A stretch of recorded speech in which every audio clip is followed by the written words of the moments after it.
Hai, assalamualaikum warahmatullahi wabarakatuh. Seperti judulnya, di video kali ini aku mau ngebahas tentang RUU KIA atau Rancangan Undang-Undang Kesejahteraan Ibu dan Anak. Kenapa aku tertarik ngebahas tentang rancangan undang-undang ini? Karena di salah satu isinya itu ngebahas tentang cuti melahirkan seorang ibu hamil yang diperpanjang jadi selama 6 bulan. Aku tuh pertama kali tahu tentang berita ini salah satu teman aku di WhatsApp. Waktu itu storynya teman aku, beritanya tuh Ketua DPR Puan Maharani sedang mengajukan rancangan undang-undang kesejahteraan ibu dan anak, di mana isinya itu yang tadi aku bilang, diperpanjang cutinya itu yang tadinya 3 bulan itu jadi 6 bulan. Nah, kenapa aku tertarik ngebahas ini juga? Karena banyak pro dan kontra ya pastinya dari rancangan undang-undang ini, baik dari perusahaan sendiri maupun dari tenaga kerjanya sendiri. Nah, cuman aku di sini itu cuman pengen mengomentari sedikit aja, memberi tanggapan sedikit aja tentang rancangan undang-undang ini, which is aku seneng sih sama rancangan undang-undang ini gitu. Tapi sebelum ke videonya, aku pengen cerita dulu tentang pengalaman teman aku waktu lagi hamil selama masa kerjanya. Teman aku itu cerita waktu dia itu lagi hamil.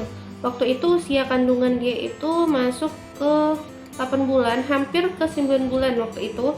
Terus kebetulan juga dia itu kerjanya tuh di bagian marketing. Jadi otomatis 80% pekerjaannya itu dilakukan di luar ruangan, ya kan? Dia harus ke lapangan setiap harinya. Jadi waktu itu dia kontraksi, terus dia tuh ngaku dia tuh sampai kayak kesakitan, bener-bener kesakitan. Akhirnya waktu itu nasabah dia, saking dia udah nggak tahan, katanya tuh dia tuh sampai kayak megangin lemari, sama pokoknya megangin lemari yang ada di belakang dia sambil jerit-jerit, terus sampai ngeremes tangan nasabahnya juga, saking dia nggak tahan sama kontraksinya. Dan terus akhirnya nasabahnya itu mutusin buat ngegotong dia, dibawanya teman aku tadi tuh ke rumah sakit. Sampai di rumah sakit katanya itu cuma kontraksi aja, kalau nggak salah itu belum pembukaan apapun, cuma kontraksi aja. Dari cerita dia aku cuma nanya satu hal, kenapa waktu itu kakak nggak ngambil cuti langsung, ya kan? Terus jawaban dia, ya gimana kalau misalnya mau ngambil cutian, kalau misalnya kakak cuti sekarang, nanti waktu kakak setelah melahirkan itu jadi sedikit, jadi mending udah mau deket lahiran baru nanti kakak ngambil cuti. Itu adalah salah satu cerita dari teman aku yang memutusin buat ngambil cutinya itu nanti aja mau deket-deket lahiran, karena mereka lebih pengen waktunya itu banyak, panjang setelah mereka melahirkan. Karena proses pemulihan setelah melahirkan itu juga nggak sebentar. Walaupun aku belum pernah melahirkan, aku belum pernah hamil, tapi dari cerita-ceritanya mereka tuh seperti itu. Sebenarnya cuti melahirkan ini diatur dalam Undang-Undang Nomor 13 Tahun 2003 tentang Ketenagakerjaan, Pasal 82 Angka 1, di mana perempuan atau pekerja perempuan itu berhak untuk mengambil cuti 1,5 bulan sebelum melahirkan dan 1,5 bulan sesudah melahirkan, sesuai dengan hitungan dokter kandungan atau bidan. Jadi jelas ya, kalau misalnya selama kita melahirkan atau hamil itu, ya kita boleh ngambil cuti selama 3 bulan. Tapi di dalam rancangan undang-undang kesejahteraan ibu dan anak ini akan disahkan bahwasannya ibu yang melahirkan itu mendapatkan cuti selama 6 bulan. Jadi kenapa aku bilang aku senang sama rancangan undang-undang ini? Karena yang pertama adalah memperpanjang waktu cuti ibu melahirkan menjadi 6 bulan. Dimana selama 6 bulan itu menurut aku udah pas waktunya untuk ngembaliin keadaan si ibu kembali menjadi normal, baik psikisnya dia, mentalnya dia, maupun fisiknya dia. Karena seorang ibu yang habis melahirkan itu mungkin kasusnya nggak banyak, tapi beberapa teman aku itu ngalamin yang namanya baby blues, dimana dia ngerasa kayak gelisah aja setiap kali dia ngeliat anaknya.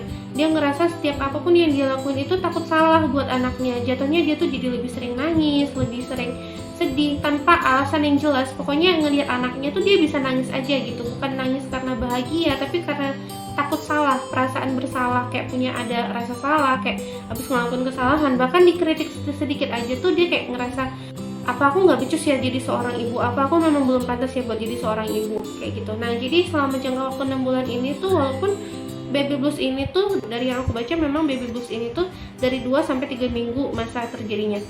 Terus itu yang baby blues, belum lagi yang kalau misalnya dia tuh pengen ngasih ASI eksklusif ke anaknya, dia mesti beradaptasi dulu untuk ngasih ASI ke anaknya, nyusuin anaknya, atau ya intinya beradaptasi menjadi seorang ibu, kayak gitu. Nah, terus yang kedua dari rancangan undang-undang ini yang kenapa bikin aku senang adalah dimana jangka waktu untuk cuti si bapak yang baru aja jadi bapak, untuk si cowok yang baru aja jadi bapak, adalah dia itu dikasih waktu, jangka waktunya itu 40 hari. Emang dari yang aku baca 40 hari ini tuh kelamaan. sebenarnya bisa cuma 2 minggu. Tapi ya namanya juga masih rancangan, pasti nanti bakalan ada perdebatan dan mungkin nanti bakalan ada revisinya juga. Nah, cuti buat si bapak ini juga sangat dibutuhkan. Kalau misalnya sebelumnya itu cuti untuk bapak yang baru istri yang melahirkan itu cuma 2 hari. Nah, kalau misalnya seandainya itu diperpanjang bahkan untuk 2 minggu aja, dia itu udah bisa jadi support system buat si ibu yang baru melahirkan. Bayangin ya, teman-teman aku tuh kalau misalnya cerita, dia tuh sebenarnya butuh banget sosok seorang suaminya tuh buat ngebantuin dia. Dia butuh orang lain lah, nggak cuman orang tuanya, tapi dia juga butuh suaminya, karena nggak segala hal itu dia bisa ceritain juga ke orang tuanya atau ke mertuanya kan. Jadi dia tuh butuh suaminya buat di sampingnya dia. Kayak aku juga pernah baca kalau misalnya seorang ibu yang habis melahirkan itu kadang ASINya tuh nggak keluar kan, dan dia itu butuh support system dari suaminya buat ngelancarin ASINya. ASI kayak ASI booster lah, walaupun karena ASI itu juga bisa keluar kalau perasaan si ibunya itu juga tenang dan nggak tegang. Itu yang pernah aku baca. Jadi menurut aku cuti buat si bapak yang baru aja punya anak itu juga sangat membantu. Nah, itu yang bikin aku senang dari rancangan undang-undang ini, dan semoga aja segera disahkan menjadi undang-undang yang resmi dan mengikat di Indonesia. Nah, untuk cuti melahirkan sendiri di Indonesia dengan negara-negara lain, aku kutip dari theasianparent.com, itu di Kroasia cuti melahirkannya itu selama 406 hari, yang artinya selama 1 tahun 3 bulan 16 hari. Terus lanjut ke negara-negara yang memberikan cuti melahirkan itu selama 1 tahun kayak UK, Australia, Bosnia. Mereka itu memberikan cuti selama 1 tahun full dan tetap menerima gaji. Nah, untuk cuti ayah sendiri di Indonesia kan di RUU KIA ini mau diberikan selama 14 hari.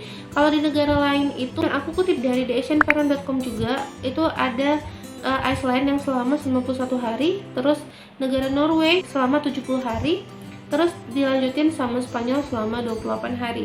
Jadi sebenarnya cuti melahirkan lebih dari 3 bulan itu di negara lain udah terjadi, tapi di negara Indonesia kita masih dirancang, dan semoga aja cepet disahkan gitu. Tapi dari undang-undang ini kayak aku bilang tadi banyak pro kontra, baik dari perusahaan maupun dari tenaga kerjanya sendiri. Salah satunya adalah yang ditakutin itu nanti kalau misalnya perekrutan karyawan tuh gimana. Takutnya ada diskriminasi di mana untuk menghindari undang-undang ini, para perusahaan itu malah lebih senang ngerekrut karyawan yang laki-laki. Jadi yang perempuan itu dikesampingkan, atau bahkan akan dilihat nih si perempuan ini udah menikah atau akan ada batasan umur yang cukup signifikan dalam hal perekrutan. Tapi menurut aku sih yang namanya perusahaan kalau misalnya mau ngerekrut karyawan, dia pasti akan menerima karyawannya itu sesuai dengan spesifikasi yang dia butuhkan. Jadi untuk diskriminasi ini sih menurut aku gak usah terlalu dipikirin, gak usah ditakutin, karena aku yakin undang-undang yang akan disahkan nanti juga pasti akan memikirkan jangka panjangnya itu gimana tentang eksistensinya di tengah masyarakat. Menurut aku seperti itu. Jadi segitu aja tanggapan aku tentang rancangan undang-undang KIA ini, dan aku benar-benar mendukung undang-undang ini disahkan sama pemerintah, karena memang undang-undangnya itu sebenarnya dibutuhkan banget sama ibu-ibu, para pekerja wanita yang selama ini tuh ngerasa kayak bingung sendiri kalau nanti dia melahirkan gimana. Maksudnya itu kalau misalnya cutinya itu terlalu sedikit waktunya, apalagi kalau misalnya anaknya itu punya kebutuhan khusus di mana jangka waktu si anak sama si ibu ini tuh beradaptasi itu membutuhkan waktu yang lebih lama daripada 3 bulan. Kayak gitu aja. Nah, segitu aja video kali ini, mudah-mudahan bermanfaat dan kalian suka. Jangan lupa untuk like video ini, subscribe channel YouTube aku, dan sekali lagi terima kasih kalian udah nonton video ini sampai habis. Assalamualaikum warahmatullahi wabarakatuh. Dadah.